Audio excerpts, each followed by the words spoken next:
Il y a un but, le but de Bakambu, Koulibaly. Le but il est exceptionnel. Koulibaly, il nous habitue pas à ça, il s'est fait. Et même sur le deuxième but, Koulibaly, il s'est mangé, c'est lui qui va tacler près de la ligne de touche. Et puis après, côté sénégalais, il y a un homme qui a fait un match mais extraordinaire, justement. Plus, il y a alors l'aspect footballistique, mais aussi l'aspect justement prise de responsabilité. C'est Iliman Ndiaye qui a lui tout seul a changé le visage du Sénégal sur le. Depuis qu'il a quitté l'OM, lui, tout va mieux. Il est dans la continuité de son très bon début de saison et même la saison dernière, il s'était distingué du côté d'Everton. On a le sentiment que voilà, le contexte marseillais, c'est un contexte qui était émotionnellement parlant très compliqué pour lui, mais en Angleterre, il est vraiment dans ses petits souliers. C'est un joueur qui est très important. Everton est l'une des bonnes surprises de ce début de saison. Et là, je suis totalement d'accord avec ce que dit Hamza, à savoir que dans un contexte à 2-0 à l'extérieur, au stade des Martyrs, pour un joueur qui n'a pas forcément beaucoup de références en tant que titulaire de la section, là, il a son bâton de maréchal. Ça veut dire que sur un match qui est très important, Iliman Ndiaye, il a été le joueur qui a incarné cette révolution, là où habituellement on appelle à l'homme providentiel Sadio Mané. Et pour moi, dans l'histoire de cette nouvelle génération sénégalaise, pour moi c'est une avancée qui est très importante.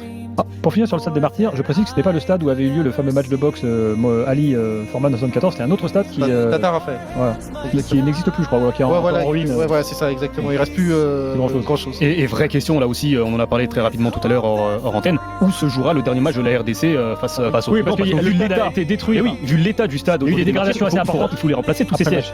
Sincèrement, alors c'est faisable en un mois, mais ça peut ne pas se faire. Et dans ces cas-là, on se retrouvait dans la situation d'il y a quelques années où il y avait un autre stade homologué, celui de Lubumbashi, mais c'est tout au sud, c'est le tout-puissant Mazembe, c'est Moïse Katumbi, qui a été candidat à la présidentielle, là on entre dans des considérations politiques. Mais juste pour rappeler l'histoire, à ce moment-là, la République démocratique, la fédération de la RDC avait préféré jouer un match parce que le stade des Martyrs n'était pas homologué, jouer un match, je crois que c'était au Cameroun, délocaliser et jouer un match à l'étranger plutôt qu'à Lubumbashi. Et c'est finalement la révolte des joueurs congolais eux-mêmes qui a poussé la fédération, qui a forcé la fédération à jouer un match face à la Mauritanie en qualif Coupe d'Afrique avec Sébastien de Sabre déjà. Ça a forcé la RDC à jouer ce match à Lubumbashi.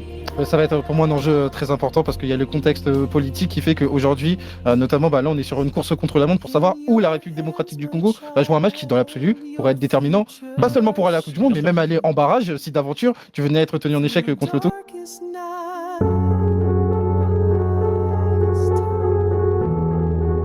Waouh, les gars, MDR. Les frères, quand le couscous de quelqu'un est bon, faut dire qu'il est bon. Certes, mon équipe pue la merde, mais à côté, en double écran, j'avais le match du Sénégal. Et waouh, Iliman Ndiaye. Waouh. Aujourd'hui, jouer comme wesh. Avec le niveau de Broly aujourd'hui sur le terrain, c'est du jamais vu.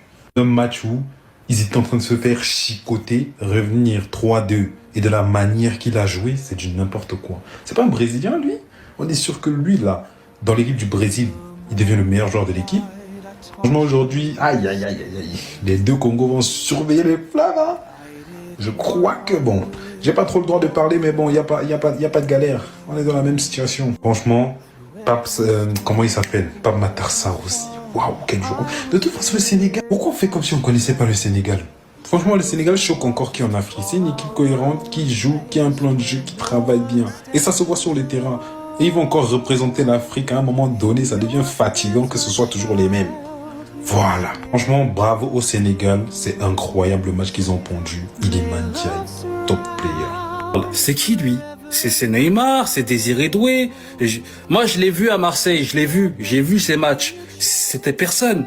Là, aujourd'hui, il a fait le match de sa vie, il était technique. Tout ce qu'il faisait, ça allait dans le sens du jeu, j'ai rien compris. Je m'attendais pas à ça. Iliman Ndiaye, je savais pas qu'il était aussi fort. Franchement, il m'a choqué aujourd'hui. En tout cas, nous... Est-ce qu'on a dit au revoir à la Coupe du Monde? Franchement, je pense qu'on a dit au revoir. Hein. Parce que le Sénégal, je les vois pas faire 2 faux pas, même un. Là, ils savent qu'il leur reste 2 matchs. Et dans les 2 matchs, il leur reste 1 à la maison. Sénégal, faire un faux pas, ça va être compliqué. Ce soir, on a laissé passer notre chance, les gars. On est tous comme ça. Et on va pas se réveiller tout de suite, je vous le dis. Bon, on n'a pas encore vraiment laissé passer notre chance parce qu'il y a encore les barrages, mais les barrages en Afrique, les gars, c'est une histoire. C'est une compétition qui commence entre les demi-finales ou les quarts de finale, je suis pas sûr. Celui qui gagne la compétition, il va pas en Coupe du Monde encore. Non. Il y a encore une autre compétition en mars ou en avril, un truc comme ça. Et là, si tu gagnes l'autre compétition qui va être la même chose,